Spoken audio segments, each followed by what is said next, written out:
Ahoy hoy campers, how are we? Welcome along to tonight's late night agenda. As always, appreciate you guys taking the time to drop on by. Loads and loads to get through tonight, from crazy billboards up in Madrid to mad talk about selling 2 goalkeepers and lots more in between. We're going to be discussing Ryan Cherky, we're going to be discussing Omar Marmoush. We're going to be discussing everything that you guys want to talk about. Appreciate everybody who watched the video earlier on with David Lynch as well. Interesting comments on it, and I want to start off on that video actually in a moment. But as always, beforehand, thank you guys for joining us tonight. Appreciate you. You should know by now that I'm not the one saying sell Alisson and Kelleher. I am not a lunatic. But we do have a report of it, so we're going to discuss it on the channel tonight. But I want to just clear something up first and foremost. So I was watching some of the comments from the video we did with David Lynch. Always appreciate the feedback. It's very welcome. But there's people that feel I have a bias against Diogo Jota for some reason, and I just want to clarify my position on this one. So if we look at the situation around our forwards now, and we see that Liverpool are looking at Ryan Cherky, looking at Omar Marmoush and other forwards, something has to happen, right? Somebody has to give way. And I can totally understand and appreciate that some people may feel like Darwin Núñez is the guy who should move on. Your opinion is absolutely valid, but my point has been that Diogo Jota simply has been unavailable for large periods of time over the course of a season. And I have to point out, I really like Diogo Jota. I don't have a bias against him in any way. But I'm fed up of Liverpool being in a position March, April, May where we fall away because of injuries or because players are absolutely exhausted. And I feel like the Naby Keita stuff, the Alisson Chamberlain stuff, all those other players who've had injury records has weighed us down a little bit. So I get that this could be an unfortunate injury for Diogo Jota, a freak injury as David perhaps described it, but it's still an injury nonetheless, and it's still a lack of availability. So I really just don't appreciate people thinking that I have a bias on anything. I back up all of my opinions with my rationale and thought processes. You might not agree with them, that's absolutely fine, but it isn't a bias. I think things through. I discuss them, and I'm fine with us not bringing in any forwards. But if we are to bring one in, something has to give. And for me, that's why I've pushed the idea of Diogo Jota forward, because I still believe in Darwin. Rightly or wrongly, I do. And I just think Diogo Jota's lack of availability can cost us at times, and certainly can cost us stability. So that's the thought process there anyway. So I appreciate your understanding on it. So where do you want me to start off with tonight? Do you want me to start off with a crazy goalkeeper situation that you're probably all clicking on this one going, yep, it's happened. It's happened. He's finally lost his damn mind. So, Paul, you said it wasn't Jota's fault he got injured. That's kind of not really relevant, though. He's still injured.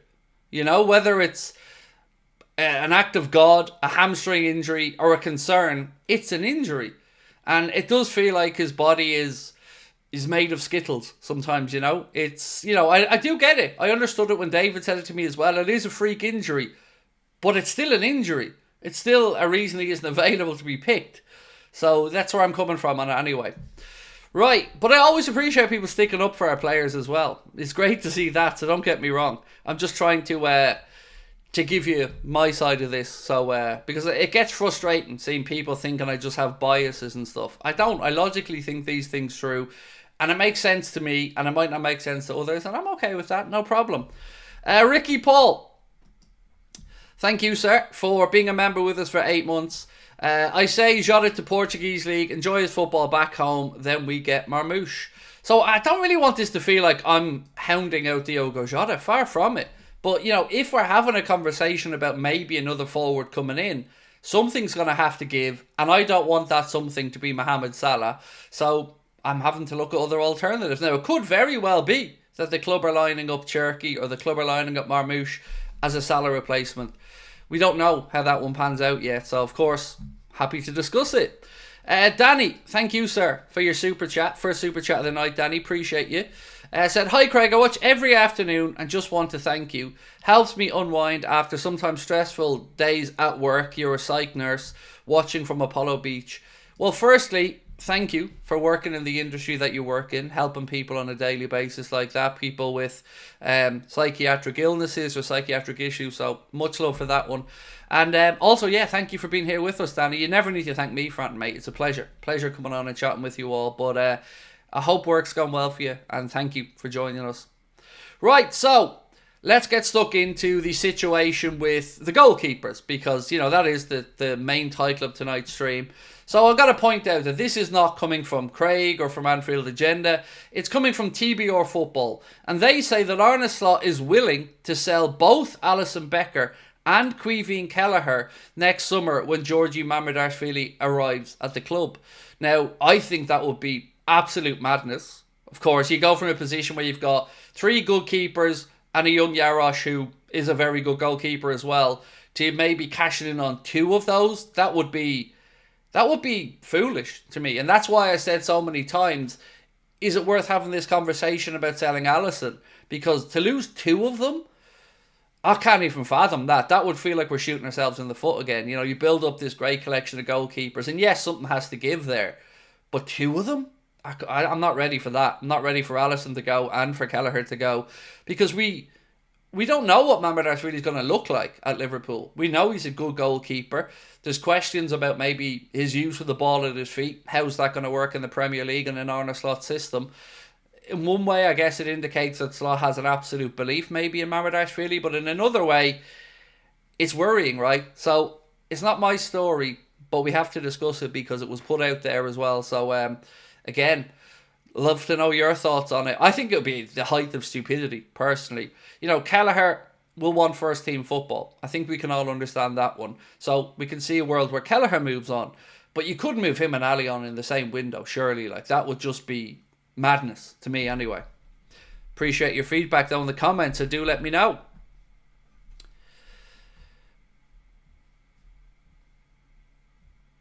How has this been planted on Arne Slot, by the way? Again, not my story. I don't, you know, if I have something to say, I'll come on and say it outright, you know that. But as I said, it's TBR Football. It's their piece. So, you know, feel free to email, quote them, ask them these questions. But I just think it's madness. And I can't see a world where surely it happens. I can't. Chiesa was spotted in the video with the under-21s and he was with the rehab specialist. Yes. So, we still don't know about Fede when he's going to be absolutely available. Arne led on the side of the international break, you know, and we hope that it's not too soon. Now, the good news around the squad is Alisson is back training. So, speaking with David Lynch earlier, he believes Alisson could even be in contention to start again on Sunday. So, that would be great news to have Ali back in the squad. Elliott as well, another one that's looking like he's very close to being available for selection. So, you might see him against Southampton in the squad at the weekend, which is great. You know, it feels like Elliott's missed a couple of opportunities over the last few months because of that fractured foot. And again, the more options that Arne Slot has here, the better. Sean said, you would keep them, Alisson and Mamardashvili for a year before deciding to let Alisson go or not. So, I don't think you can. I don't think you could keep all 3. I don't think there'd be a way to keep them all happy. In an ideal world for me, I would have kept the younger goalkeepers, so Kelleher and Mamardashvili, because for 2 reasons. One, well, I won't really say Alisson's age, because 32 for a goalkeeper, still plenty of fuel left in the tank. But we also have the concerns about the hamstrings. You know, this is 2 seasons in a row now. Alisson's had some hamstring problems, and I hope the club have gotten to the bottom of that, because he is the best goalkeeper in the world, and I'm genuinely comfortable with any 2 of the 3. So whether it's Alisson and Mamardashvili, Kelleher, Mamardashvili, I'm easy. I am, but we can't afford to lose 2 of them. That would be the height of stupidity.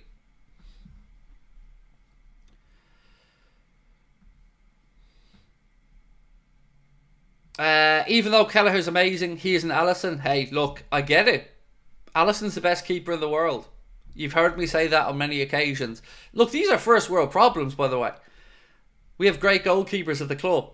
We should be proud of that, as long as we can keep some of these great goalkeepers at the club.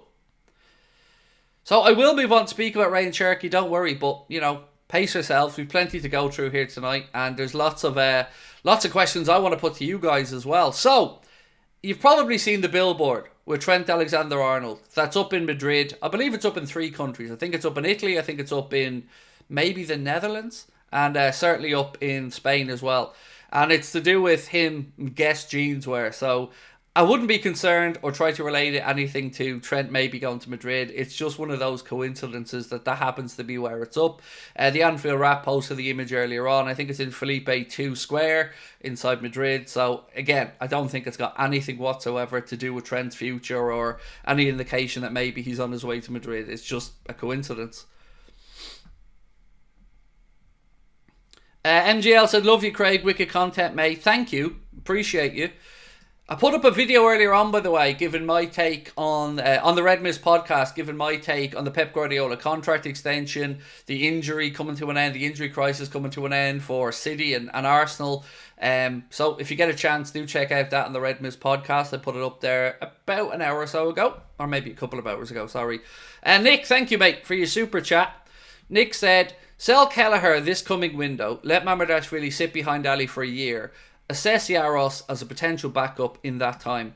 So, I think that's sensible. Nick, I do. I'm still waiting for clarity around the situation on the contract of Yaros. And do you know what bugs me, Nick? So, I think selling Kelleher is probably the outcome.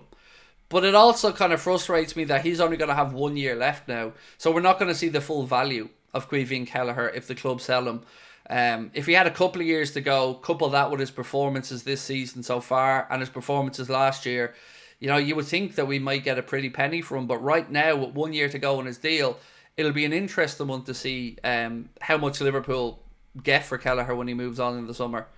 And it does feel like he is going to move on. Anybody I've spoken to, David Lynch or anybody else, the belief is that Kelleher has been more than patient, that the club understand and appreciate his situation, and it's just about getting the right move, I guess, for Kelleher to continue on his career.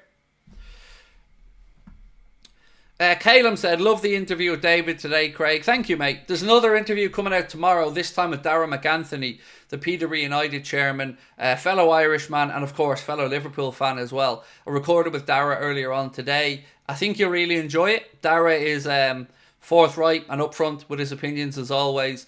And there's it's a good mix. It's a good mix of football chat and just a couple of Irish lads waffling away about the world as well. So keep an eye out for that one coming out tomorrow. Stevie boy, let me get this one up on screen for you, bro. Craig, what are the chances of all three are not at Liverpool next season? I mean, the chances of the three keepers not being here, as in Yaros, Kelleher and Alisson, it would have to be zero. I don't think, mate, there's any way that we leave ourselves short in the goalkeeping department. You know, the smart money, the educated guess would be on Alisson staying on for another year, like Nick suggested, maybe him and Mamardashvili duking it out for that number one spot. Yaros, again, I'm not really sure of his contract situation. It's reported that it's up at the end of this year on transfer mark, but others have thought that maybe there was an extension. So, yeah, look, I think it's going to be Alisson Mamardashvili for another year, and then Alisson moves on at the end of next year. That's my guess at how this pans out.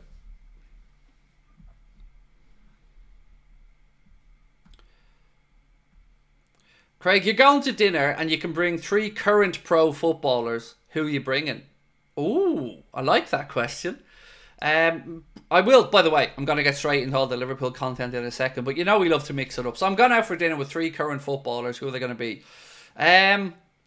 Let's think. Who's a madman? Because we need a bit of a wild card at the dinner table. So who am I going to go with? I'd probably take Robbo. Robbo has to come. I mean, Robbo would just be great crack anywhere. So Andy Robertson's one of them. He's definitely at the table.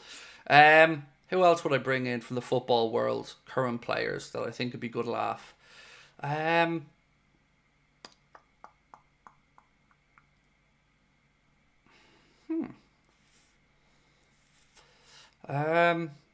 I'm going to keep it to Liverpool players because I don't really care what the rest of them have to say. So I'm going to keep it to 3 Liverpool players. So I take Andy Robertson. I take Ibrahim Kanade. I think he'd be great crack as well.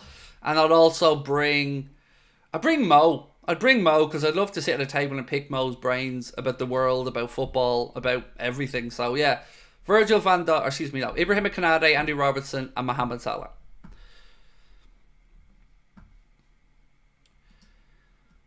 El Harvo. I love a Harvey. You've changed your name, mate. You've made it easier for me to remember. Said, formerly Anakin, always love to see you. Handsome. Thank you. And cheers for making it easier for me to remember the name as well, mate, by going El Harv. Appreciate you. Daniel Jones, not the quarterback for the Giants, surely. Not that Daniel Jones, although you're probably more talented than that Daniel Jones, mate. The spotlight needs to be put on Edwards and Hughes, collectively earning £6 million a year. What have they done? Either they go or FSG accountability. So, you probably... I don't know if you watched earlier on the chat with myself and David, but we had a bit of a... I don't want to call it a disagreement, but we certainly debated on where this finger of blame should be pointed.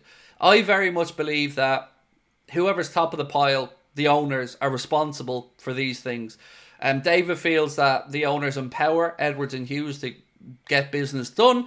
And my argument back was, yes, to an extent, but I don't think they'd empower them to go and spend money without the nod of the owners. So I guess it's which one you prefer on that one. Do you think maybe these issues are down to Edwards and Hughes or the owners? And also, I think David made a very fair point as well about the George Schmadtke, Jurgen Klopp situation.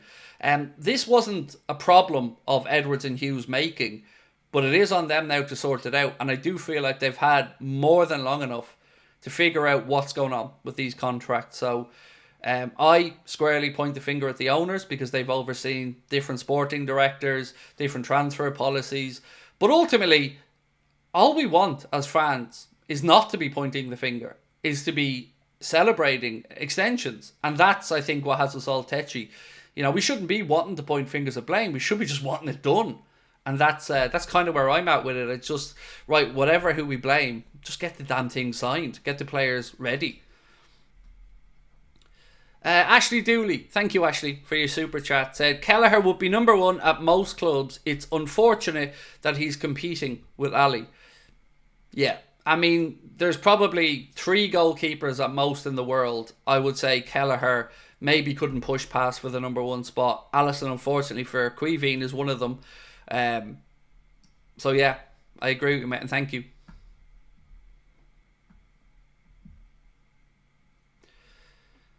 I'm sorry, Craig, I've just realised how you and Newlon creep across all the background screens.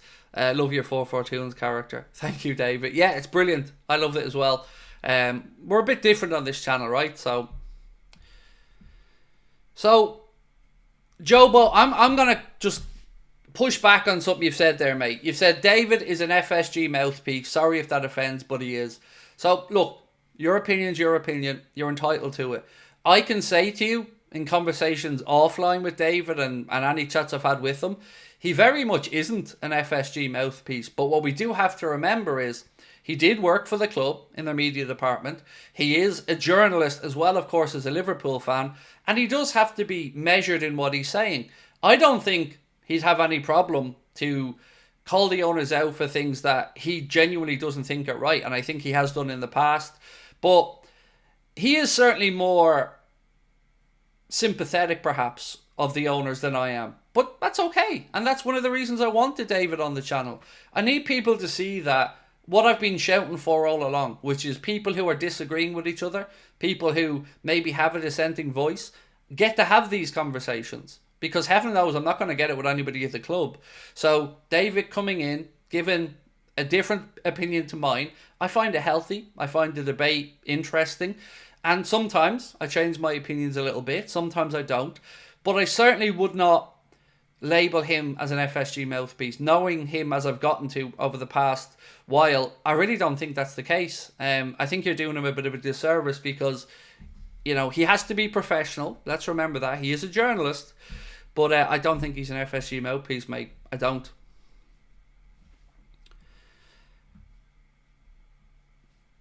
Carl, how are you, bro?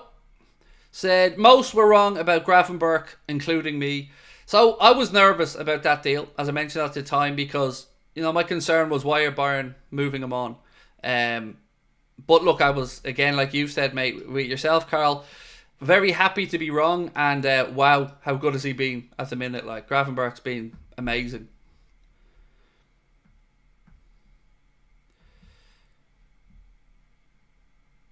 Right, so more stuff to go through. Let me just bring this up. So a Feyenoord fan posted about Arne Slot And one of the people on X posted this, and it's just a screenshot of a comment that said, "As a Feyenoord fan, Slot has been immense, especially in the second halves of seasons. The results of his team from January onwards are ridiculous every single season." That makes me very happy, because that's exactly what we hope for, right? That we do have this great period where we continue the great start to the season. You know, everybody's waiting for this Manchester City title push to come. Everybody's waiting for Manchester City to go on this incredible run. But if we keep winning as well, if Arne Slot keeps getting the boys to pick up these 3 points week after week, then there's not much anybody else can do about it. So, yeah, it was great to see that from a Feyenoord fan who obviously has some experience of Arne Slot over the course of a season. We've also mentioned that him and Ruben Peters had an over 90% availability rate for those Feyenoord players, which is incredible. It might even be higher than 90%. My mind thinks it might be closer to 95, but I'm trying to be fair and say 90. So yeah, that's great, and hopefully you can do that with us. We've already seen some stuff around the squad management, players being taken off 10 or 15 to go, that I think will benefit us for the season as it goes on. David said, "Craig, what are your thoughts on Postecoglou's future at Spurs? Do you think he'll get the sack?" I think he has to tone down the attacking a little bit. You know, Spurs are just too open. You know, it's very well and good wanting to play attacking football, but you've got to be somewhat measured in doing it. And look, they've had a lot of injuries as well this season, but I don't know the situation at Spurs well enough to know if his job's on the line, but certainly it's not been a great start this season for Spurs. He's always kind of half joked about the second season being one he picks up silverware in, so let's wait and see. But I just hope everybody keeps being shit, David. You know, I hope we're flying off into the sunset and we're the only club with any type of consistency. That's the dream here. Poll for FSG or Edwards and Hughes fault. Yeah, happy to do that, Daniel. Happy to do that. I think that's a fair poll. So how am I going to word this? Bear with me, bro. Bear with me 1 second. 1 sec.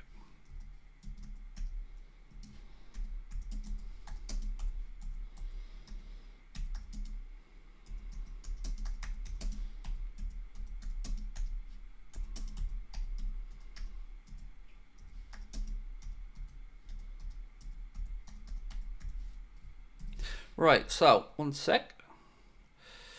There we go.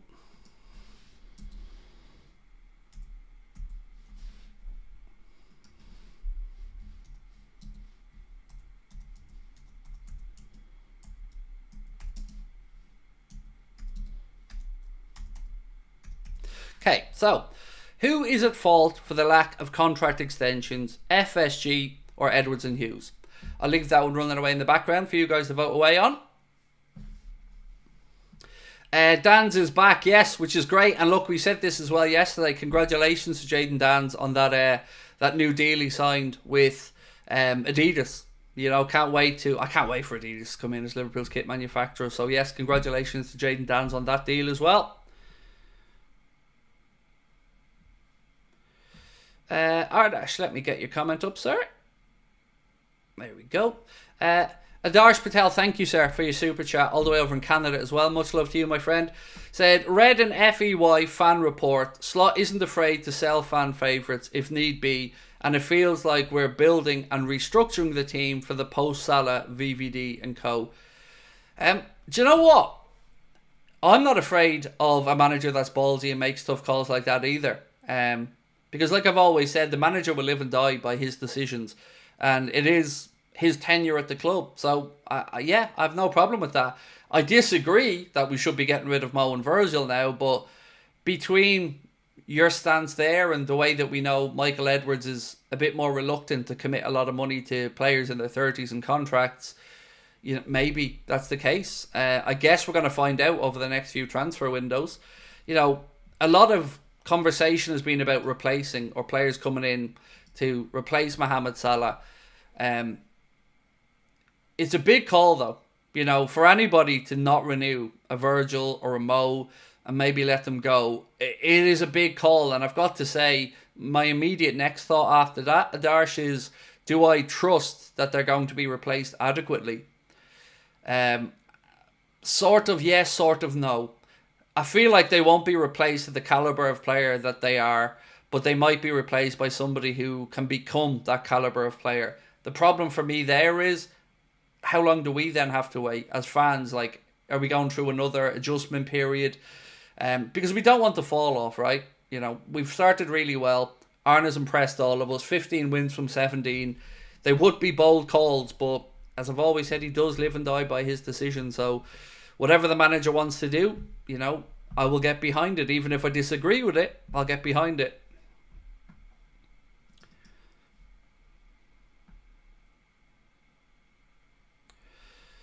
I think I missed the super chat, did I? 1 second. 1 second. Oh, I did. I missed the super chat. Sorry, Corbin, mate. Apologies. Let me just bring this up for you. 1 second, mate. You said, glad you're streaming. I'm struggling at the minute.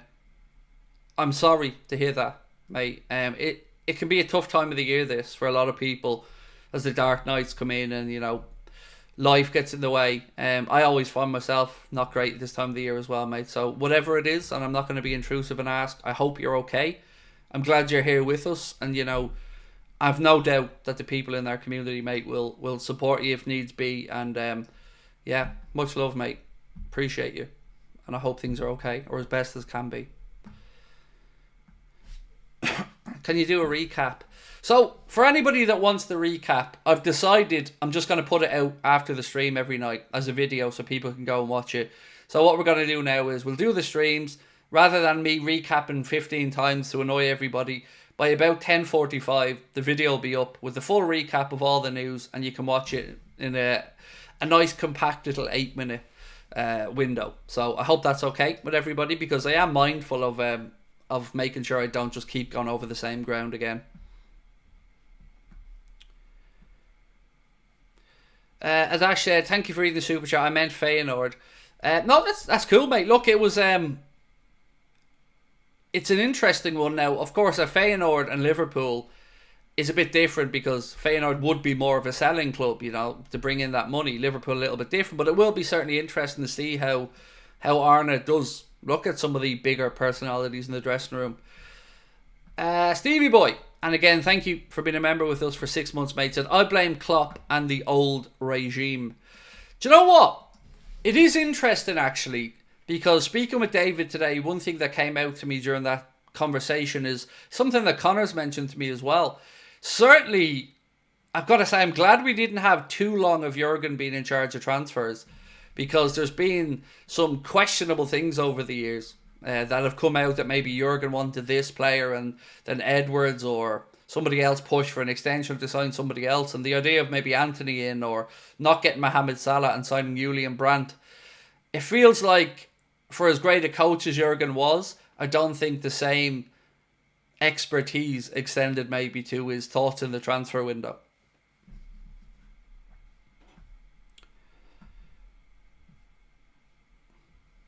Right, so I guess you're going to want me to move on to the Ray and Cherky stuff, right? Because a couple of things have come out today about this.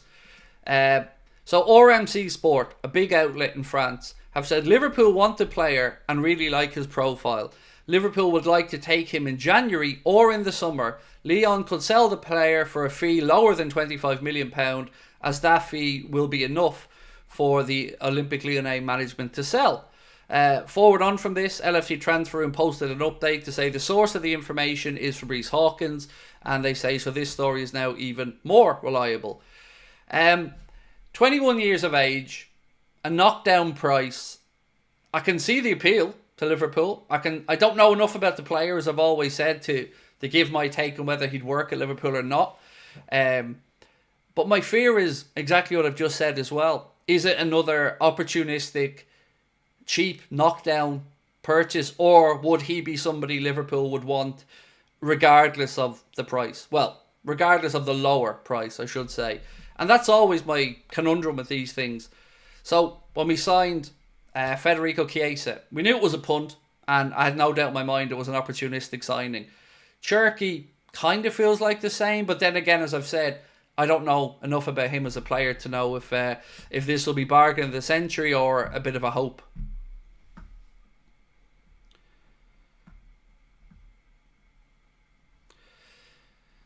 Lawrence McKenna mentioned this channel in his latest video. As he should do. We're fucking awesome, mate. Of course, we should be mentioned everywhere. Nah. Look, I don't mind what other people say about me, good, bad, or indifferent. You know, everybody's entitled to their own opinions. So, look, it's just good that we're getting mentioned, so I'll take that. El Harvo said, on Instagram, I got called a fake fan for wanting investment. Oh, mate, I get that all the time.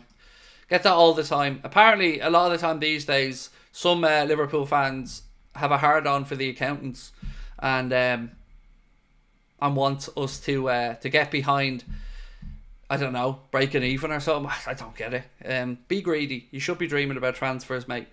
So, there's one more thing I wanted to bring up. Again, often in the comments, I get stuff from people that say things like, we really enjoy the channel, but would you mind not swearing as much because there's children watching? So I want to address this one more time because I'm very defensive of swearing not being a problem in the world. Because my view of it is this. It's the content of what you're saying that's important. If we believe that children don't hear swear words or swear when you're not around, I believe you're living in a very, very strange bubble. Children swear, you swear, I swear, executives swear, bankers swear, everybody swears. And I think the content of what somebody is saying, whether it's a positive, encouraging thing, or whether it's toxic and trying to put nonsensical, misogynistic or hateful comments in your kids' heads. So I'll always defend my stance on swearing, and I don't know who we're trying to protect from a bit of swearing. I don't. So I'll always push back on that one because I don't think it's an issue. You know, I'm not telling you how to raise your kids, but I don't think I say anything toxic or hateful in my speech. So if it's a bit of swearing, well, I'm just going to continue to do it. Sorry. And also, I'm Irish. It's kind of a birthright.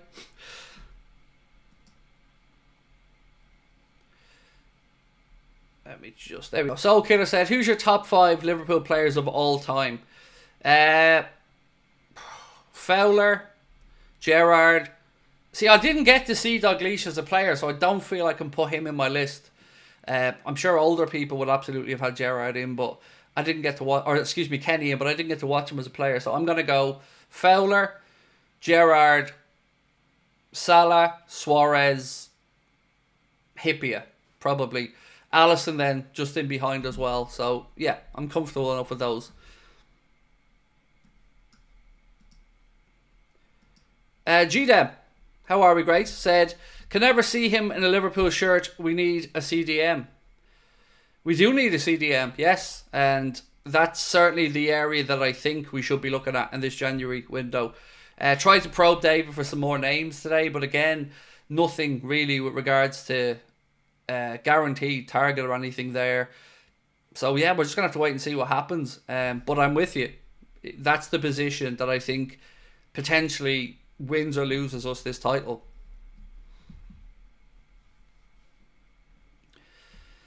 Craig, you're definitely rattling United fans, my friend. Keep up the good work. I don't know how, because I actually think I've been kind towards United recently. Speaking about Ruben Amorim and the situation there, I think I've actually, said United are in a good position under Amorim. But if I'm rattling a few United fans along the way, good. Always good to see.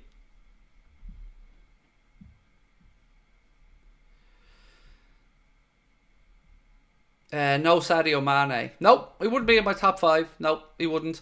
I had to push Firmino out there, by the way. And I love me a Bobby. Bobby's a player I idolise, but I was trying to rank it in ability rather than just who I love. So I was trying to be a bit fair about it, because if it's on who I love, it's Fowler and then Bobby Firmino.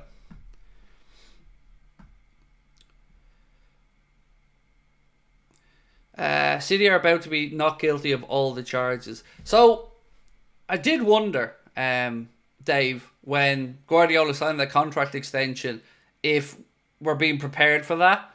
Because I don't know how that's going to be received, if that's the case. I've been trying to think, do City give Guardiola that contract because, they know something we don't, or do they just not care what happens with the 115 charges? And I guess I don't know the answer to that, but I'm trying to prepare myself for every potential outcome from this Manchester City hearing. But like I've always said, I'm never going to be convinced they haven't cheated. Never. So, that's my honest opinion on it. I think it's a good thing for Guardiola to stay in the Premier League. I think it's a good thing for the Premier League, but I can't lie. I feel they've cheated. I do. Am I worried about United? I wouldn't say I'm worried, no, but I think it's the most worried I've been. I've looked at the other managers they've brought in, and I never thought they were good fits.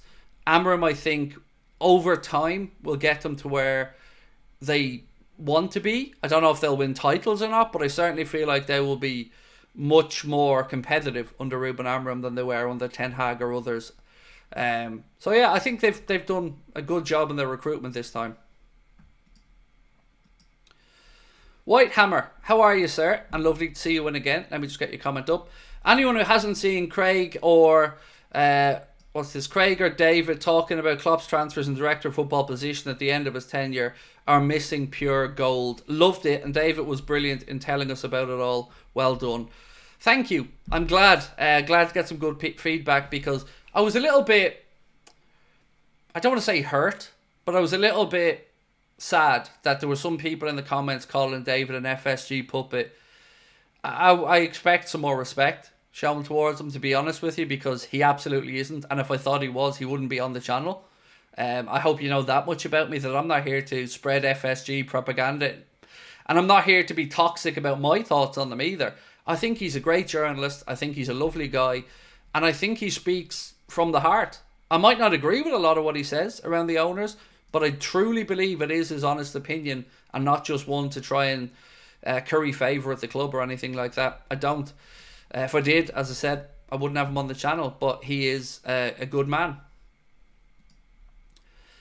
Hoping FSGC, we don't need him and don't think cheap, said GDM. I don't understand the Ryan Cherky stuff coming up all of a sudden, but I also wonder, is this Liverpool and Michael Edwards maybe showing Mohamed Salah that they have other options?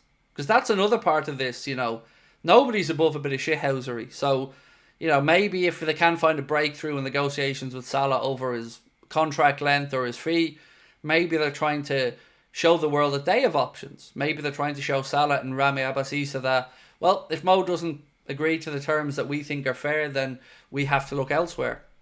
It's an interesting one, and again, I guess we'll see how it all pans out soon enough.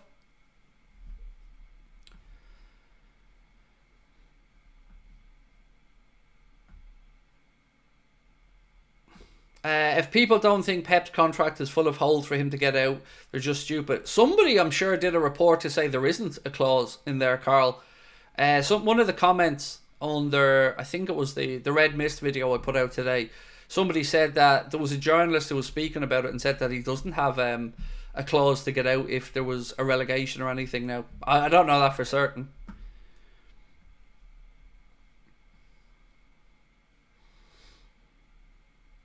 Have I seen the Ryan Cherky news? Yes, it's not Ryan, by the way. It's Ryan Cherky, or Ryan. I have, but I don't know if I should be believing it or not, and I don't know if he's good enough or not, because I haven't watched much of Leon, so I really don't know much about Cherky. LFC 1892 said, can you see Mamardashvili and Alisson both being at the club next season? Yes, but not the season after. It is a guess because I don't know, but I feel like Kelleher's going to be sold.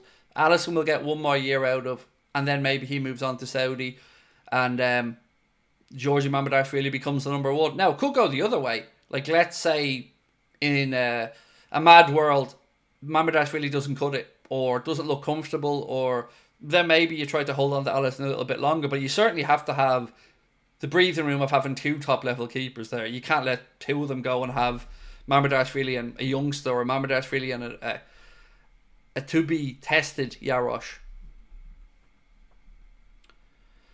Favourite cereal? Anything granola based or anything with a bit of cinnamon in it. Gee damn. Yeah, any of those two and I'm good. Mario said, "Hi Craig, how would you feel if City beat Spurs and we beat Southampton, meaning there is an 8-point gap?" I think you mean if City get beaten by Spurs, because that's the only way there's that 8-point gap. City and Spurs have form. You know, they've had some great games over the years. I think they will get the win, City. And then what happens between us and them the following week is going to be very interesting, because, you know, it's either going to be then an 8-point gap or a 2-point gap. So, well, maybe in the middle if it's a draw. But that is a game that I'm certainly penciled in and I'm looking forward to. It's going to be huge. Right, more news, because there's a load to get through. So FIFA, you know, the morals of, or the bastion of morality that is FIFA. So FIFA has been accused of breaking its own competition rules for the Club World Cup by including 2 Mexican clubs that are under the same ownership. That coming from the Times. So, you know, again, I'm going to keep saying it. Why is football so grubby? And why do the rules not apply some of the time, or are not enforced some of the time? It feels like a bit of a farce. And here's another one that feels like a total farce as well. There are no plans from refereeing body, the PGMOL, to drug test officials in the wake of the David Coote scandal, with UEFA and FIFA currently not enforcing the same measures. That is the height of stupidity. Again, I'm going to ask, where's the accountability there? You've clearly just seen referee allegedly taking cocaine. We know it was white powder. We believe it's cocaine. So if you've seen these videos of a referee, even in his private life, taking these, surely we have to then have a conversation that if this is a habit and if this is something done a lot, it has to be looked at as impairing their thought processes. It has to. Because it's no accident that a lot of people become arseholes when they start doing lines of coke and get this God complex and feel invincible. And if you don't think, or the PGMOL don't think, that translates into on-the-pitch decision-making, it's madness. So just because drug testing isn't currently being done doesn't mean that it shouldn't be. And right now with this, it feels like it's a no-brainer for there to be drug testing done. I mean, is there any accountability left in football? Fuck me, like, it feels mad. Old Man Daegu said 2 things, mate. 1, Pep will go next summer regardless, and Kelleher will go also. Ali Mamardashvili holding fort. I would like him to stay, however. So I think you're probably right on the goalkeeping scenario, mate. And on Pep, I certainly do hope he goes next summer, because I hope Manchester City are ripped to shreds. Yeah, and look, people have been waiting for me and Lee to debate the Manchester City situation. You're going to get it on Monday. We've been discussing this behind the scenes. So the Red Mist podcast on Monday is going to feature me and Lee Gunner debating the Manchester City situation, because we both have very, very different thought processes on Manchester City. So that's going to be fun. So tune in and watch that next Monday.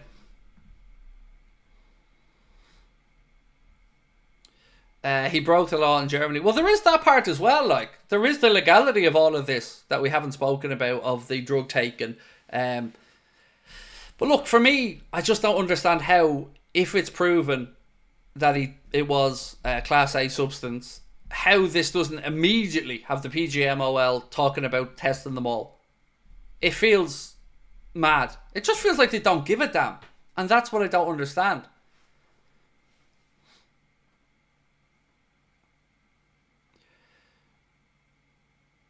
Pep signing a new deal is a panic move because the team isn't playing well, in my opinion, said Mike. Look, it's certainly meant to provide some stability, Mike. Yeah, I agree with you on that. It's meant to send a statement to these players that, you know, the manager's going to be around for a year or two. So don't think Pep's going to the end of the season and you can take your foot off the gas or you can let your standards drop. I agree. I think that's probably the case, but I'm also worried that maybe they feel very, very confident that this 115 charges case is going to go in their favour, which, again, I don't even know how I'll react if that's the case.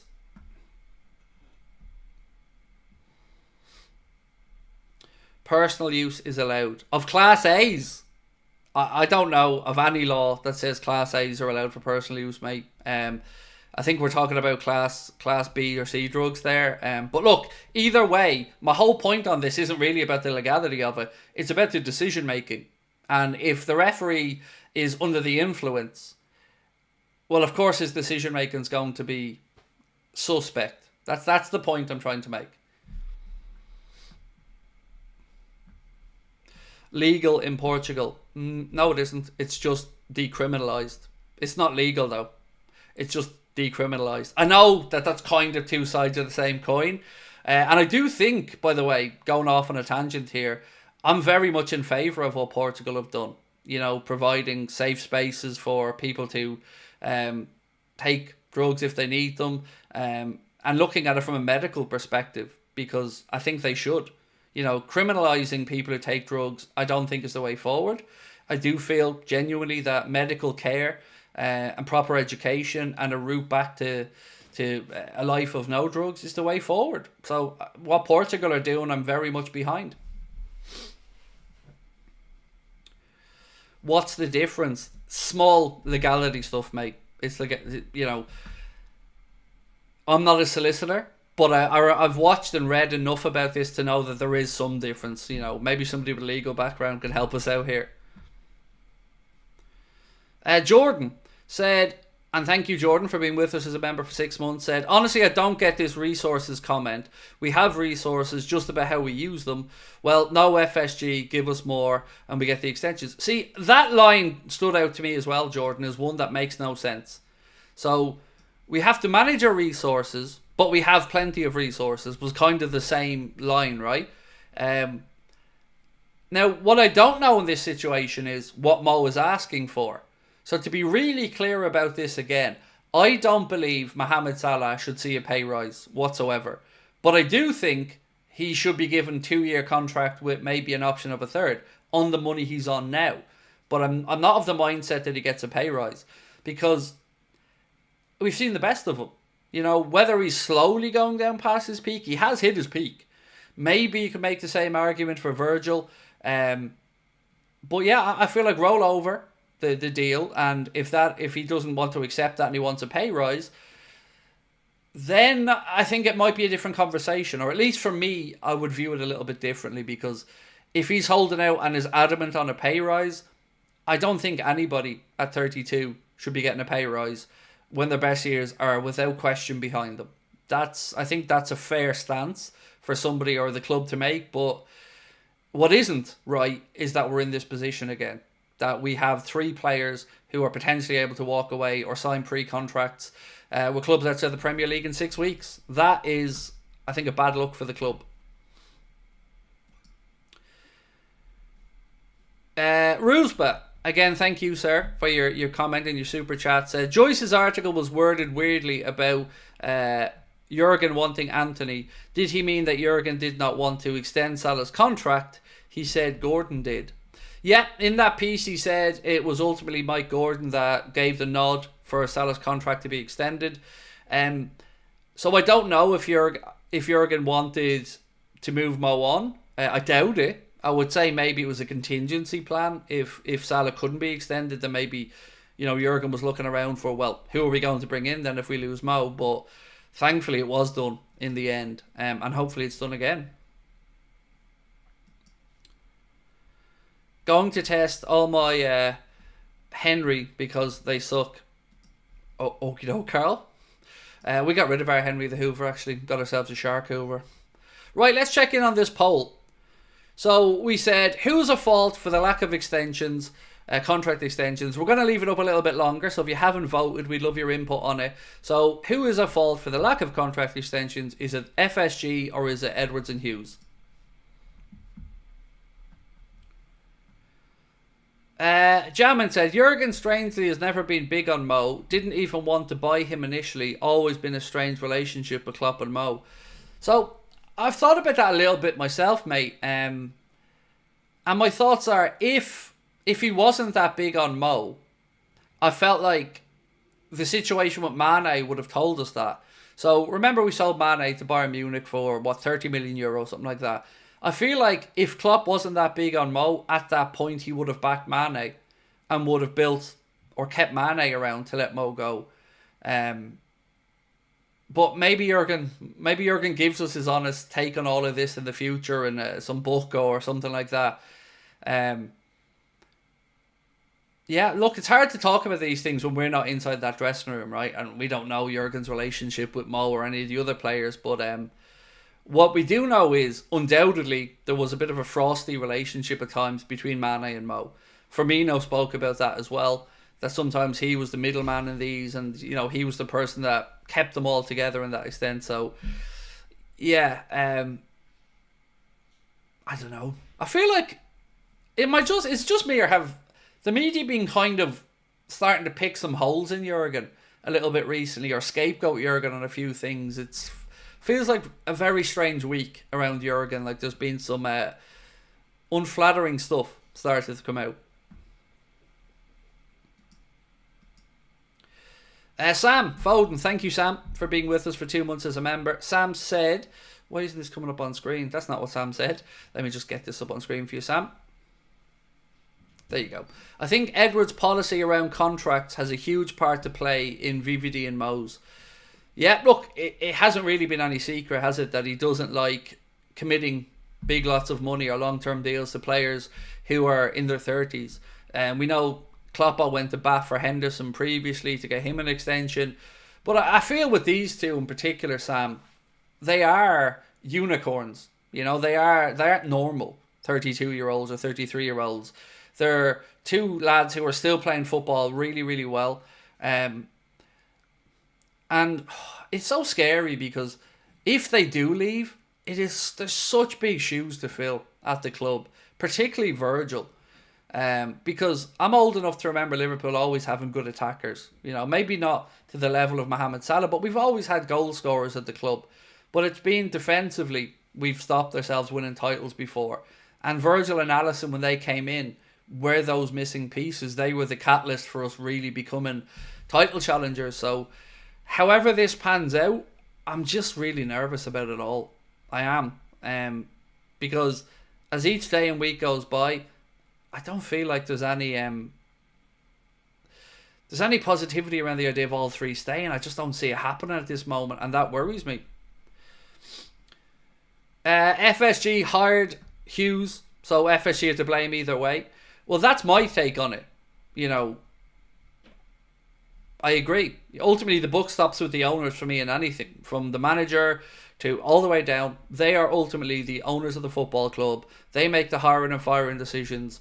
So yeah, I would agree with you. Now, of course, there is something to what David said about these guys being empowered by the club, but I think that empowerment is within the financial constraints that the owners are happy with. So if we can acknowledge that, yes, they have some freedom, but not all the freedom, then I still think, yes, it comes back to the owners. Rusba said, I love Jurgen. The media should stop talking crap. I agree. I don't want Jurgen's legacy tainted in any way, shape or form, because he's been absolutely phenomenal.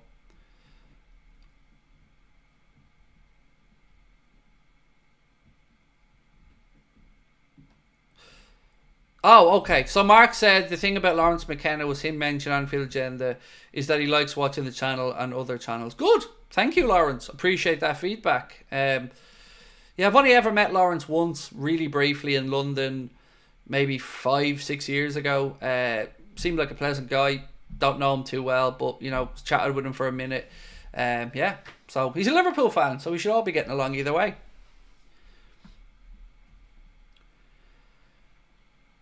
I would love... Oh, excuse me. What's this? I would love in this world if it could be Jurgen slaps... I don't know what that means, mate. Sorry, I've lost that one. Having a front four of Diaz, Marmoush, Cherki and Salah is actually crazy. if you think about the possibility of interchanging and different patterns of play. So I've got to be honest and say I don't know all that much about Cherky, so I'm absolutely open to your thoughts on him. Marmoush I can speak a bit more about because I've spent some time watching Omar Marmoush, and apart from him being a damn good player, he's an absolutely unbelievable free kick taker as well. So if Trent did leave and he came in, I feel like we'd be covered for somebody to step up and take those free kicks. He scored something like 3 or 4 in a row now for Frankfurt, which is just nuts. Carl said FSG leaking stuff about Klopp. I call it deflecting. So nobody will ever convince me that relationship between Jurgen and FSG was as good as it was made out to be. I know Jurgen has always been complimentary towards the owners of the club, but I just can't believe for 1 second that there wasn't times he wasn't frustrated over transfers. That, and of course the PGMOL and those referees, I'm sure, was winding him up as well. Right, a few other bits and pieces here. 1 second. A few things coming in. So some quotes from David Lynch on Anfield Agenda, actually, if you haven't watched the interview. Speaking about Mohamed Salah's contract, David said he's clearly making the point he wants to stay. He's clearly also willing to compromise, and that's why I sort of feel like they'll find a middle ground on this. And I very much hope David's right on that, because, in any negotiation, there's going to have to be some compromise, and I certainly do hope that egos don't get in the way of this either side, and the player goes. Speaking about what Liverpool will, on whether Liverpool will have a quiet January or not, this is what David said to us earlier on. I just think it would be foolish to say that Liverpool have consistently shown, if opportunities present themselves, that they will jump on them in January. And to be fair, we have done some good business over the years in January, and I hope we do get that midfielder in this January window. I can't get away from the idea of Cherky being another opportunistic cheap signing, though, rather than the right signing. Speaking about Trent's contract situation, David said to us, the only thing I can say is genuinely nobody knows anything about this. Everybody is keeping their cards close to their chest. And even not recording, he said the same thing. Nobody knows. And look, for a journalist to admit that, I fully credit him, because, it's easy for people to pretend, or to string people along. But he said openly, don't know what's going on with Trent. It is one of these things that is being played very close to both the club and Trent's chest. Daniel, again, thank you, mate, for your super chat. Said there needs to be a regular independent audit of the PGMOL. Howard Webb was on the take for United. Let's not be naive that there's no corruption in football. Thank you. Because it's about goddamn time, Daniel, that we had these adult conversations. Like this naivety of, there couldn't possibly be any bad eggs in the refereeing world is absolute pony of the highest order, isn't it? We've just seen these lads hoovering up white powder, and we're supposed to believe then that they're all pure as the driven snow. It's nonsense. Now, you can't go to the absolute other extreme and say every one of them are corrupt or anything, because that's not the case either. But if this doesn't lead to a genuine conversation about some of the appointments that the PGMOL have made, or some of the characters within it, I feel like anybody who does what he did in that video doesn't fear the consequences. And that speaks to the culture in my mind of what's happening at the PGMOL.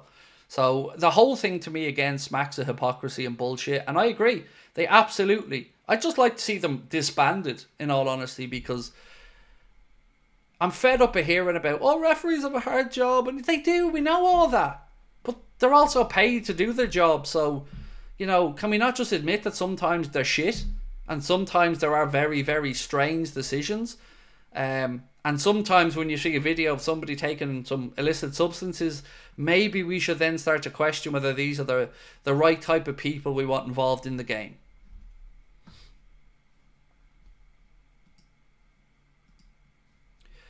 Right, so we've now had over 1,000 votes, so we will end this poll. And we said, who's at fault for the lack of contract extension? 65% of you guys that voted said that you believe FSG are at fault, and 35% believe that it was Edwards and Hughes. I have to say, I'm definitely on the FSG side of this for a couple of reasons. One, they've overseen different sporting directors, different managers, and they've not renewed the contract. So for me, Edwards and Hughes have only come back into the fold. They inherited this situation. So I don't think it's their fault. Now, we can certainly talk about the fact they haven't moved along quick enough with this, and I think there's something to be said for that. But yeah, for me, the blame would lie with the owners.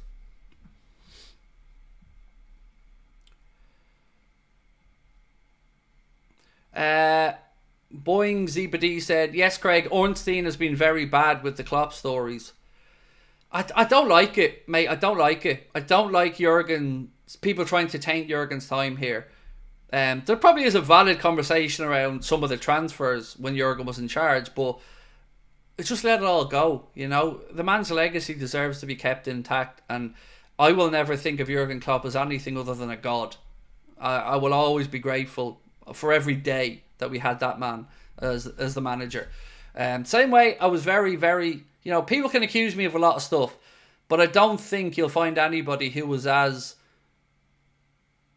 supportive of the appointment of Arne Slot as I was, because I was never in any doubt about Arne Slot being the right fit.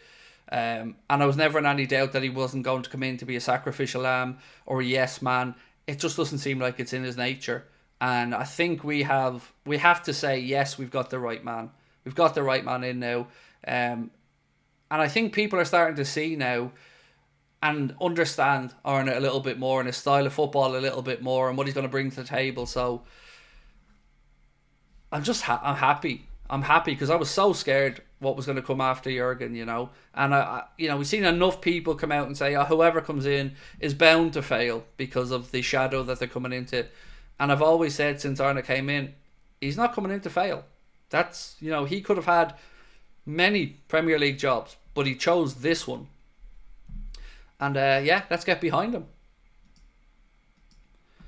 Roosba said, it's funny how everyone emphasises that it was a white powder, like it would have been better if a Premier League ref snorted the powder of a different colour. I think people are just trying to cover their backsides, me included, because, you know, we weren't there, we didn't test it, we don't know if it was cocaine or if it was methamphetamine or if it was an amphetamine or if it was baking powder or if it was something from a head shop, or we just know that he was absolutely going to town on some white powder. And I you know, what gets me though is that Sky for a long time were still going on about allegedly coup in the first video. And it's like, fuck off. That's clearly him talking about Klopp and Milner and the rest of it. So yeah, that I found a little bit cowardly. And do you know what else pissed me off? I was watching Sky back pages tonight, like I do every single night. And once again last night, they all had a horn on for the Pep Guardiola extension. And there was no mention of the charges. Just all again, how great he is, how great City are, how great they've won 4 in a row, how they're brilliant. No mention of potentially the biggest corruption scandal in the history of English football. Nope, nothing to be seen here. Just all let's get our lads out and play wet the biscuit over Pep and all hope for the best. Sure, he's a great lad. Great lad altogether. That pisses me off. Because there's no balance to it. There's no balance to the conversation.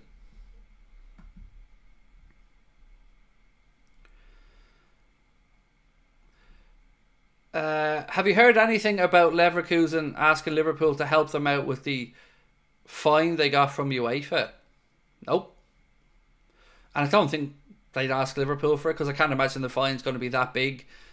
Usually when UEFA dish out fines for anything, you're talking 100 grand or something, or 50 grand. A club the size of Leverkusen or any top level club in Champions League football should be able to cover that. Too much bitterness in the game for the love of the game. Let's just let football be football. Yes, Scott, but also, you know, let's stop some of the hypocrisy in the game.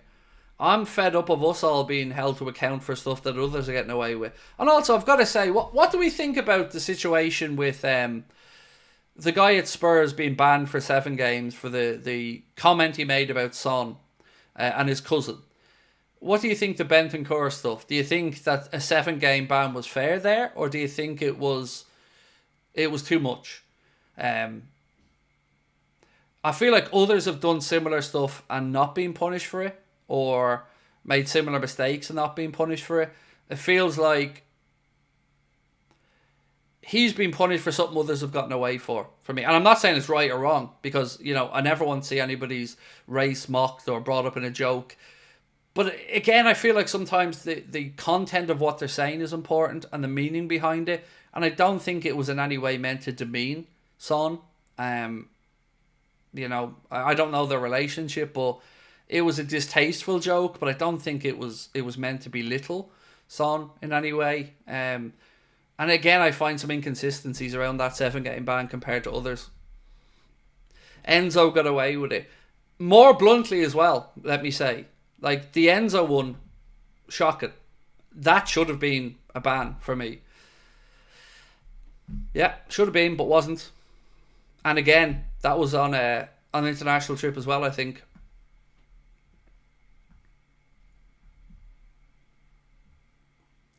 If Son was offended, then fair enough, but even Son said it doesn't offend him. Wasn't there a City player who, was it Bernardo Silva, who got in trouble with a cartoon character or something like that, or a food mascot or something that he posted a while ago as well? And I don't, was there a ban on that? I can't remember. What happened to Enzo? He sang a song that had very unsavoury words in it. Let's just say that.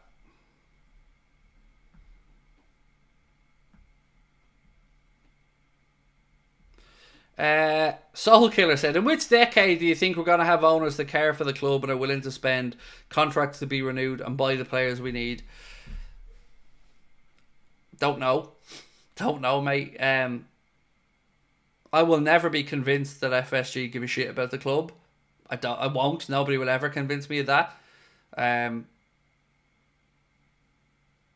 think they've done some stuff right, a lot of stuff right. I don't think they're the worst owners in the world, but they are cheap, and I'm going to stand on that and keep saying that word because I've not seen anything to the contrary. Yeah, I will always hold them to account for some silverware we didn't get under Jurgen, in my mind.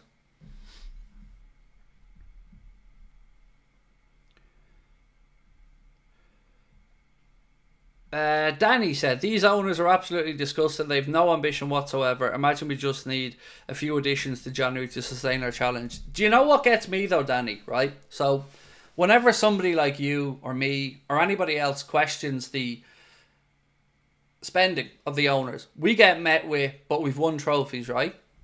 But you're top of the league now, right? And my argument back is, yes, we have won trophies. And yes, they did deliver a league title. But it's not that pisses us off. It's how many others could we have had? Could we have built a dynasty under Jurgen? Could we have really put it to Manchester City even more over that period? Because my fear, and I said from day one right to the end, was that Jurgen leaves this club and I feel like there were trophies left on the table. And I do. Because how many seasons did we fall away maybe in fatigue or injuries when we didn't get players in? Centre-backs, midfielders. And I do feel like that's down to a lack of funds. And it's very easy to say the right players weren't available, by the way. I feel like there's so many cop-outs that they can just put out there. The right player wasn't available. The wage bill was used as an excuse for ages. There's always something. And no statement. No statement of intent. No, Arne's in now, let's show he's our guy and back him. So yeah, until they do that, I'm going to be here saying what I need to say. Others might not agree with it. I get lambasted. I get absolutely rinsed by so many people that think I'm an embarrassment. And I honestly don't give a fuck about any of them. Because I know deep down I'm right. I know that these owners can do more. And I know that the people who are belittling us don't really ever seem to have a counter argument other than we're all nuts. We're all embarrassing. Somebody has to do it. Because I'm looking around the content world, and other than a handful of smaller content creators, I'm not seeing many people trying to hold these owners to account for the transfer spending. I know why, you know why, we all know why, but somebody has to have a pair of balls. And I've got nothing to lose here. Because I don't need to get to Anfield every week. I don't need to have access to the club. I don't need to be in the in crowd. I need to make my audience proud. I need to do what I think needs to be done. I need to say what I think needs to be said. And if that's that John W. Henry's cheap, then I'm going to say John W. Henry's cheap.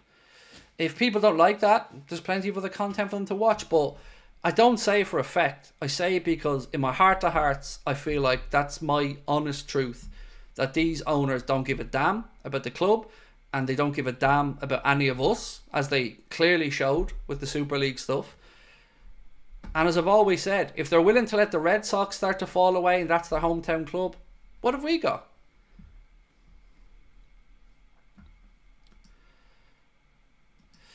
Jordan said, Craig, with the length of time it takes for our lot to sort out contracts, look at Arne's, only 2.5 years left. So one thing that I brought up today with David was, we're here waiting for 3 contracts to be renewed for 18 months, and City got Guardiola's done over a couple of week period. How was it that was easy? But everything seems to be a ball ache with us.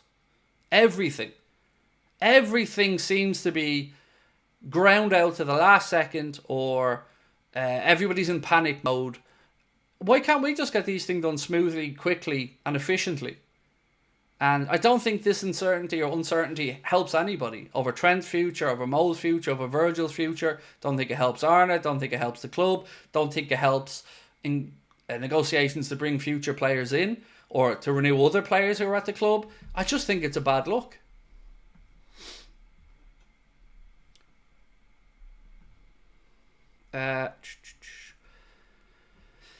Respect, Craig. I love what you say. Honestly, I find this very weird situation where there are other prominent podcasts and channels and media outlets and journalists that are Liverpool fans,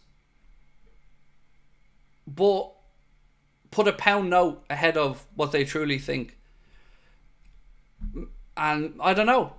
I think if you're a journalist, these things are different. But if you're fan content, I feel like your job is to represent the fan base and to speak how the fan base feels.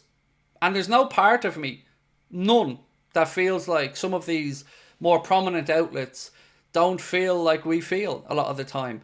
But they don't say the things that need to be said because they'll lose access. And that has always been my point in this. I don't think that's a healthy situation, because there is no room for dissenting voices in Liverpool's media landscape. None. If you speak out against anything, you don't get access. It is as simple as that. And until we can have that proper conversation about, well, why is there no room for a dissenting voice? Because debate should be important. Nobody is above reproach. Nobody. So why aren't there people who can ask tough questions? What are we afraid of? If we're all so idiotic and wrong, well then tell us why. And I've been saying this for fucking years, and nobody ever answers. It's just, you're wrong, you're wrong, you're wrong, you're an embarrassment, you're wrong. Why am I wrong? Tell me, show me. Why is the wage bill so high?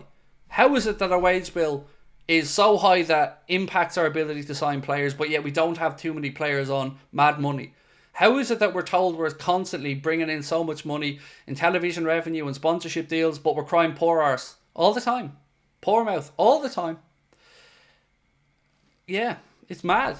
I sometimes just wish people would just raise their head above and say what they're actually feeling, because I can't believe there is a Liverpool fan in the world that doesn't feel these owners haven't been cheap.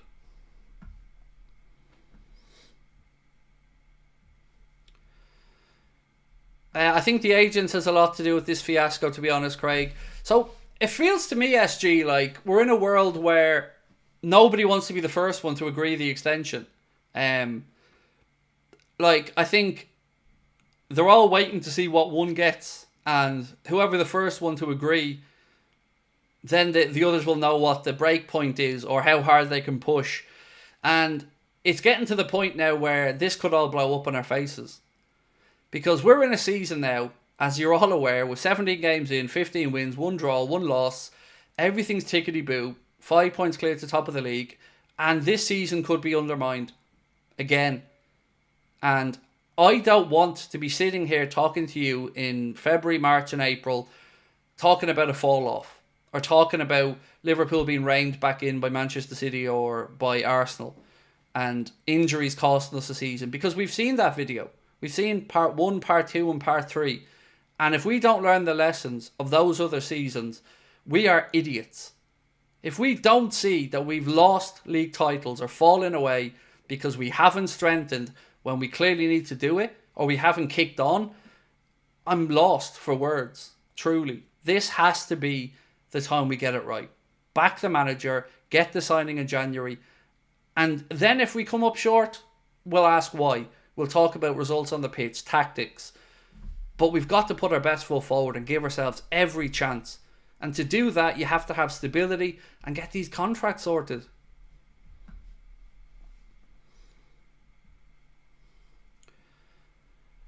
Who do you want to see as potential owners and why? So I don't have a name for you, mate, off the top of my head. I don't want anybody who's going to put the club at risk, obviously. You know my take on state-backed ownership or sovereign wealth funds. Don't want it in football. So I guess you're talking about a billionaire who is going to come in and buy into the project, want to succeed, leave no stone unturned, live and breathe Liverpool Football Club every day, it to be their main focus and not just part of, I guess, other portfolios of stuff. I don't know who that person is, man, woman, capital, venture for, investment capital funds, or I don't know. But I know I just want to feel like the owners care. And I really just don't feel that about FSG. I've never felt like they're connected to the fan base at all.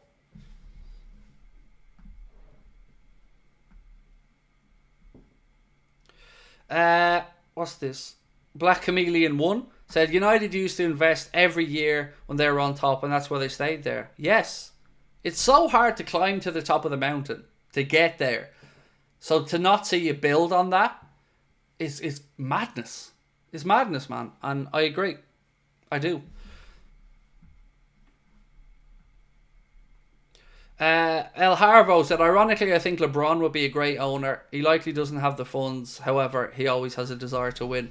I think he's set up to move into basketball ownership, isn't he, as part of an ownership group. So yeah, we'll probably see that. And also, I don't know, I'm going to throw the name Steve Ballmer out there as an example of somebody who genuinely is in love with what he's doing and has the enthusiasm and the energy for what he's doing. And I just want that.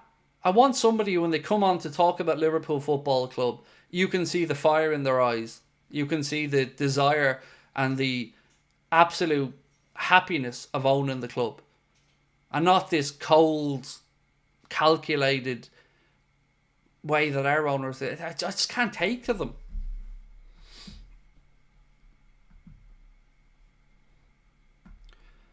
And for me as well, and I've got to be honest about this, every time that they have to make a decision on something that's more expensive or something that's a bit of a cheaper option, they'll go for the cheaper option. So remember when we were debating around Anfield and the future of Anfield? Should it be extended or should we move somewhere new? Not for 1 second, not one fibre of me ever felt like, despite whatever anybody felt, the answer was going to be moved to a new stadium. Never, ever, ever did I believe they were going to do that. I felt like they knew the answer to the question before they asked it, and they knew that people's nostalgia and their love of Anfield was going to mean that they wanted Anfield redeveloped. And it's the cheaper option as well. Now, it might be the right one in this case, each to their own on that one. But it was no surprise to me that it was going to be the cheaper option.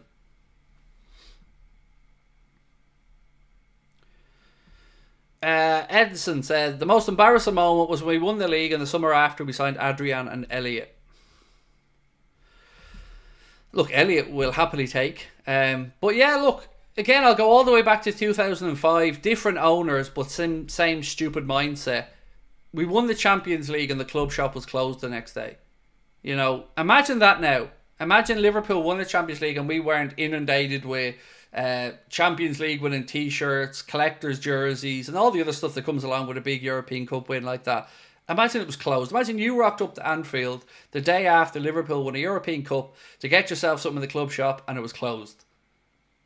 That's how far we had to come from to play catch up. And for that, I give FSG their credit. They have absolutely modernised the commercial aspect of the club, but I don't feel we're seeing enough of the benefit of it.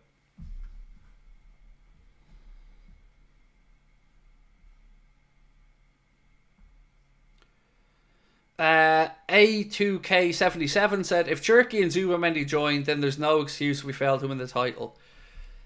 Agreed.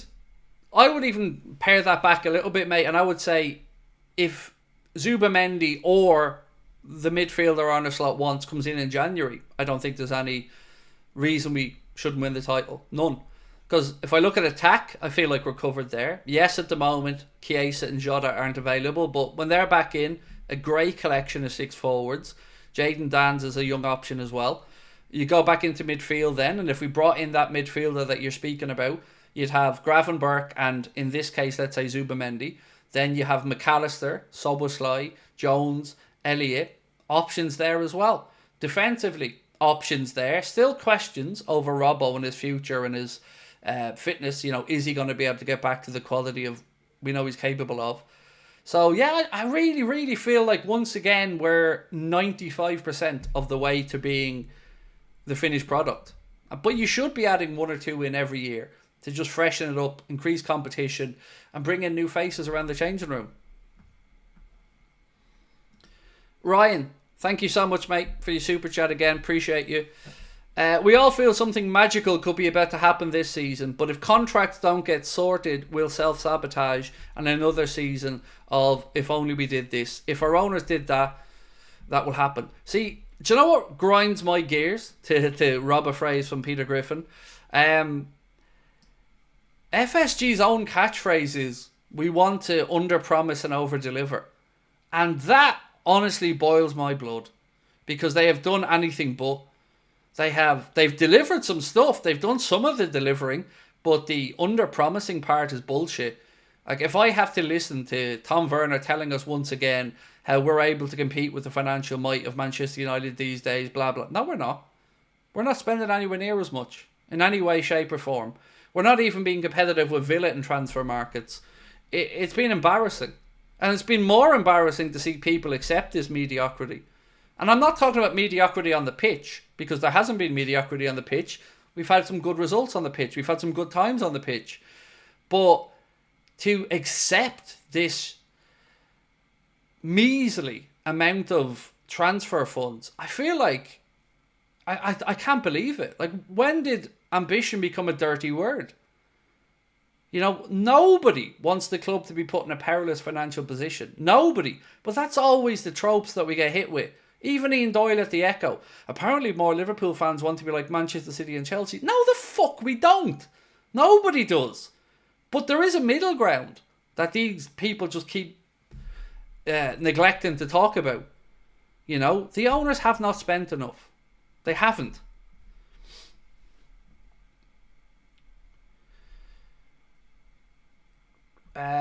We just need one solid midfielder in January, and we've 2 solid players for each position except CDM. Yeah, I agree. So, on the contract situation, do you think all 3 are going to be renewed? Is there anybody in the chat who truly feels like Mo, Virgil and Trent are going to all be renewed? Just give me a thumbs up or something, or a yes in the chat if you think that all 3 will be renewed. I want to see how optimistic you're all feeling out there. Vibe said, thoughts on Ben Doak. So, I really love the idea of Ben Doak. I'm a sucker for a young, pacey winger who just runs at people and makes them shit themselves. But I was a little bit unnerved to hear David say that it almost feels like maybe Doak's not got a future at Liverpool and this is just to build him up to sell him. That feels unfortunate if that's the case, because I think he's got something about him, you know. No, I don't know if he's going to be the finished product or not, but he definitely looks like he's got that spark, something in him that could be special. Right, so I think, yeah, someone said a poll, which is probably the right way to answer this, but I'm gonna word the poll a little bit differently. So 1 second.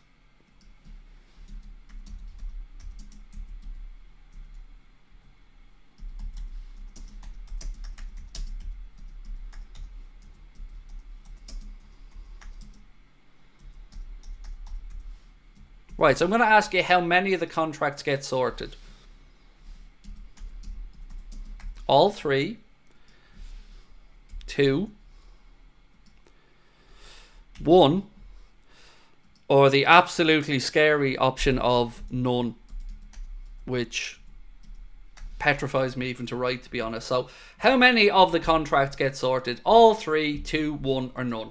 We'll leave that running for the last 15 minutes or so.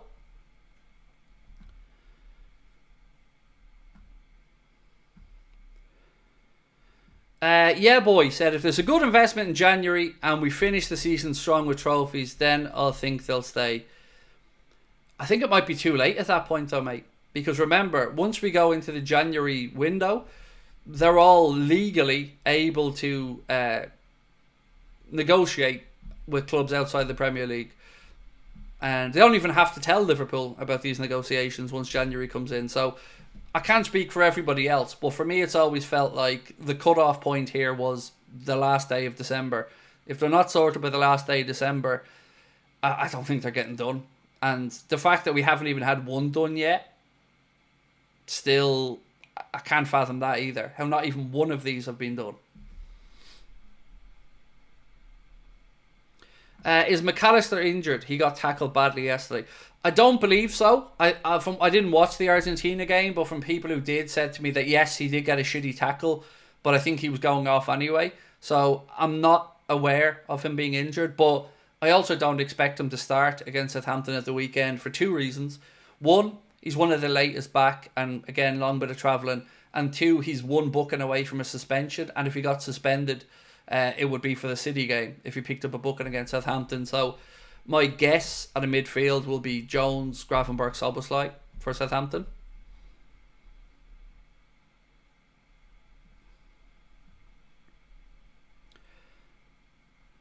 Omar said, Craig, good evening, hope you're well, just finished work and it's freezing cold even with max heating. Oh dude, I said to my wife earlier on, I had a cold headache, even with the heating on in the house, I still had a migraine from the cold. It is bitterly cold at the minute. Most overrated player in the Prem. Ooh, good question. Most overrated player in the Prem. It depends who's rating them. So,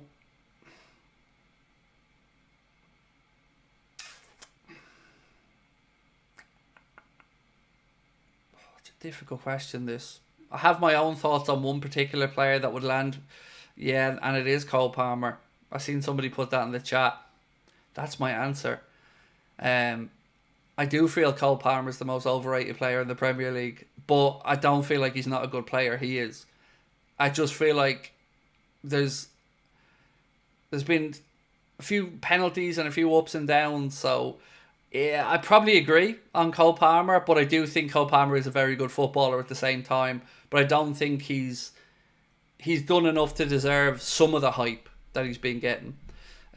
Saka is another interesting shout from people in the chat. I know, look, again, on Palmer, I fully believe he'll get there. Cole Palmer is a very good young footballer and could be destined for huge things. I'm not trying to say shit or anything like it, but I think some of the praise he's gotten has been a little bit over the top, perhaps. But he is a good footballer, and again, I'm not trying to say he isn't. Evan Ferguson's an interesting one as well. Certainly burst onto the scene and hasn't kicked on as much as anybody would have hoped, I think. But I don't think he's overhyped too much. I think he just had that one period where he was doing well and looked great, where people were excited to see how he gets on.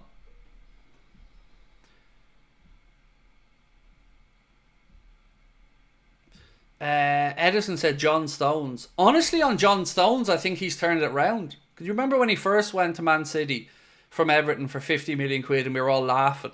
Like, how on earth have they paid 50 million quid? I think over the course of time and the way Pep's moved them around, I actually think John Stones has come good in the end.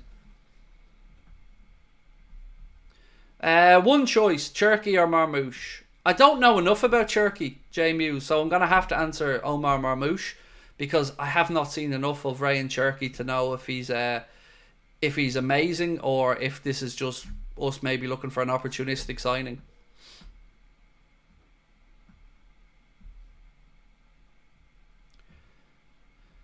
Josh Phillips said Palmer will be remembered as the biggest mistake of Pep's career.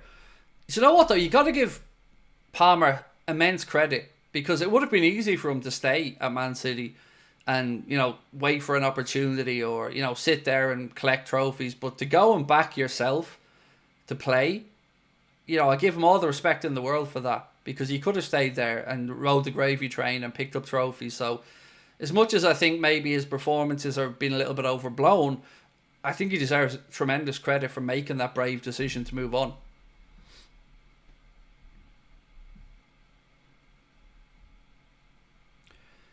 Chiesa has had plenty of time to get in shape. Any news on his return? He was pictured doing some training today. Again, we're going to have to wait to hear from Arne, I guess, on Friday in his press conference ahead of Southampton on exactly when we can expect him back. What time am I thinking of ending the stream? 10 minutes, mate. Usually end at about 10:30. And then I do a recap video for everybody who's come in late. So, some more quotes for people who went with us earlier on. Some of the quotes from our David Lynch interview. On Mohamed Salah's contract, David said to us that he's clearly making the point he wants to stay. He's clearly also willing to compromise, and that's why I sort of feel like they'll find a middle ground on it. And I very much hope David's right on that. He was also speaking about whether, like, somebody said, will Liverpool have a quiet transfer window in January? And he said, I say somebody said, it was only me and him. So it came up in conversation about the January window, and I said, do you think it'll be a quiet one, or should we expect a player or two? And he said, I just think it'd be foolish to say that Liverpool have consistently shown if opportunities present themselves, they'll jump on them in January. I think it'd be foolish to say that Liverpool have consistently shown if opportunities present themselves, they'll jump on them in January. And again, I agree. We have got some good business done in January over the years. I've not seen one name yet for midfield that I feel is doable, because Zubamendi doesn't look like he's changed his mind to leave Spain. Tchouaméni, I absolutely feel like this is Real Madrid trying to drum up interest in him, because maybe they do want to cash in, but I don't know if Liverpool's interest still there. The kid Baleba, I just don't feel like Brighton are ready to sell him yet. I don't think he's been there long enough. So I'm kind of I'm stumped on who that might be. And on Trent's contract, David said to us, the only thing I can say is genuinely nobody knows anything about this. Everybody is keeping their cards close to their chest. And I appreciate that honesty as well from him, because, you know, many journalists would bullshit us on the way. So I love somebody who says, I don't know. It's a fair answer. So I need your help on the like front, by the way. We're at 490 likes. If you can, do hit that like button for me. And also keep an eye out tomorrow morning. I had an interview earlier on today with Darragh McAnthony, Peterborough United chairman, Liverpool fan, and of course fellow Irishman. We spoke for about 30-35 minutes on Liverpool, on life, on maybe who the next big thing coming out of Peterborough was. Because remember, Ivan Toney and Ollie Watkins had spent time down at Peterborough as well with Darragh McAnthony. So it's always interesting to hear what Darragh has to say. So keep an eye out for that dropping tomorrow. And it will be on the podcast platforms as well. So all of our stuff with David Lynch and any of the type of interviews I do will all go up on the Anfield Agenda podcast as well. So do search for that. Edison said, I'm from Peterborough. Well, Darragh was kind enough to invite us over to a game as well at some point, so maybe myself and Connor are going to take a little trip over to Peterborough, maybe during the March international break or something, and see if we can't attend the Peterborough game.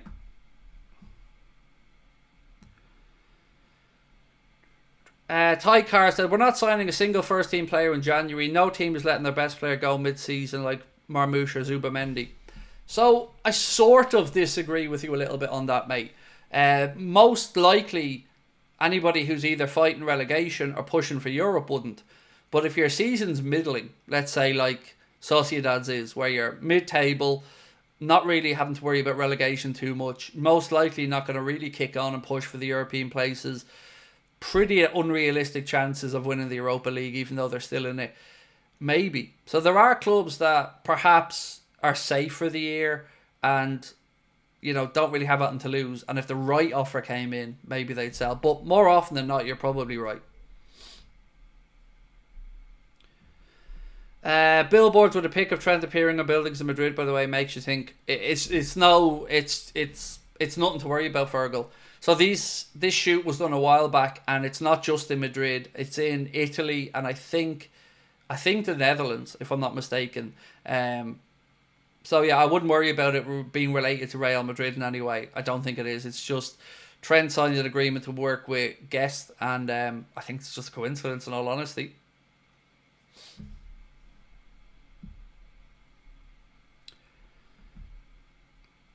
Gyökeres, he won't come to Liverpool. It's not going to happen. If you see him in the Premier League, I guess it's going to be at Manchester United because of his admiration for Amorim. So my guess will be United try to move on Xerxes and will bring in Victor Gyökeres in the summer. It's in Amsterdam and Milan. There you go. Thank you, Edison. So yeah, Milan, Amsterdam and Madrid.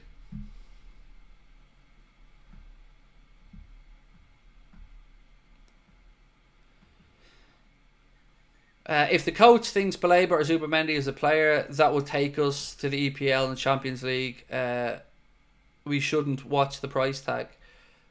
Look, I agree, mate. I want who the manager wants. You know, you're preaching to the choir on that one.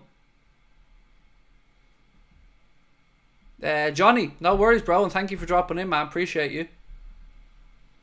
Any news on Nuri? No, actually, nothing new there. It's gone very quiet. It feels like the flavour of the month at left back now is Kirkes, Milos Kirkes from Bournemouth. And of course, we all know as well that Hughes would have history, having brought him in there. So it'll be interesting to see if this one pans out. I wouldn't expect anything on it in January, unless maybe we have a situation where Liverpool have him in line for the summer and somebody tries to come in and get him in January. Then maybe Liverpool, like with Lucho, will be forced into action.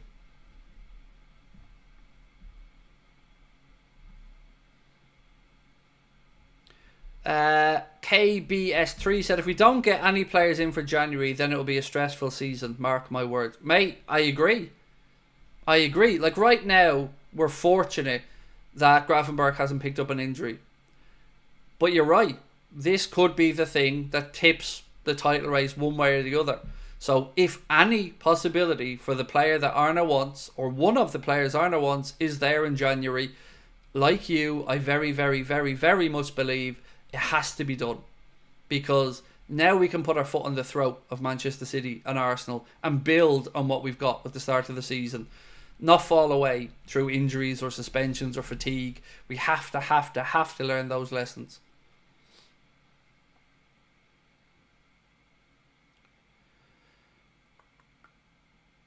Edison said, I personally think Baleba is a better fit than Zubimendi, as he's younger and is more physical and actually has Premier League experience. Looks like a talented player. I'm trying to remember. I think it was 22 or 23 million he was brought in for from France. But again, though, unless there's a release clause in there, you know that Brighton are going to push hard and negotiate hard. You know, we got Alexis McAllister out there with that release clause, and 38 million feels like a steal. But, you know, look at the Caicedo one and other fees that they've gotten for players. It would be big money, most likely. Benjamin, lovely to see you in, my friend, from New Zealand. Always a pleasure. Said, hello, boss. Great to see you. Quick one on Trent. Do you think he's becoming more arrogant, and do you think Kelleher stays in goal? So, to the second part, I think Arne has been very clear that as soon as Ali's back, he's straight back in as the number one. I feel that can be a bit harsh on Kelleher, but also I like a manager who has his mind made up one way or the other. And on the other part, I don't know. I don't know if Trent's arrogant, because I don't know Trent. And, you know, sometimes a languid, relaxed style can be spoken about as being arrogant, but I really don't know the young man whatsoever. So I wouldn't be calling him arrogant. I think it's just his nature and his style. He's more introverted. I don't know. Yeah, don't know. But I feel I couldn't possibly say he's arrogant because I don't know him.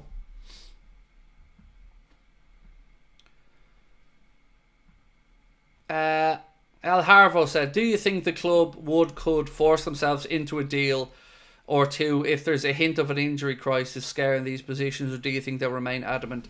So normally we get the excuse that you don't sign players to cover a short term with an injury.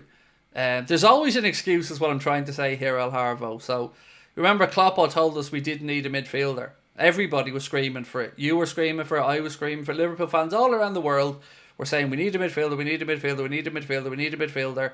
And we were told we were wrong. We were told we were wrong, until we weren't last minute of the window and we ended up with Arthur Melo. And that can't happen again. So we do need one. It has to be gotten. And it's been quite embarrassing to see target after target come and go. So Tchouaméni went to Madrid. Caicedo, that was a fiasco. And then that was followed with Lavia, which was an even bigger fiasco. And then Zubamendi. Like, if any other club went through this looking for a midfielder, I'd be on here taking the piss out of them. So I feel like it's not been a great look for us that we haven't boxed this position off.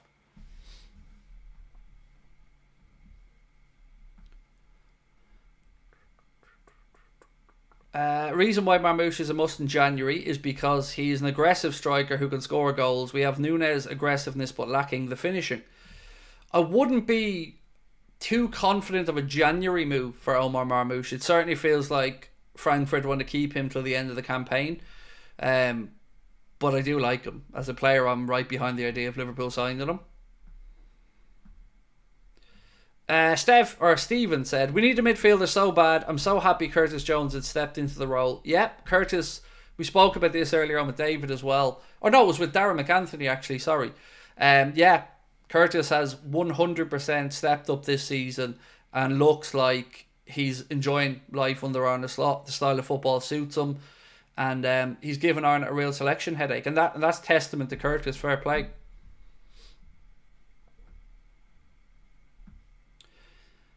I would have preferred Lavia over Caicedo, said Christchild. Do you know, you're not the first person to actually say that in recent days, mate. And I think initially Lavia was the one that the club were more looking towards. So, you know, he's looking like a very good player at Chelsea, and I can see why you've, you know, come to that conclusion, the one that you have. And as I mentioned, others have said it to me as well. Right, ladies and gentlemen, I'm going to say goodnight to you all. It's been a really busy day for me, and my voice is starting to go a little bit as well. So if I could ask you again for just a couple of small favours. Top of the chat, you'll see a link to our Clips channel. If you could click on that and subscribe, that would really, really be appreciated. Clips channel's growing every day and we appreciate your support. On the contract poll, we asked how many of the contracts will get sorted, and 39% of you guys said 2 of them, 37% said all 3, 12% say none, and 10% say 1. So it certainly looks like it's between 3 of them and 2 of them to you guys in the chat. Do hit the like button for me before you head off as well.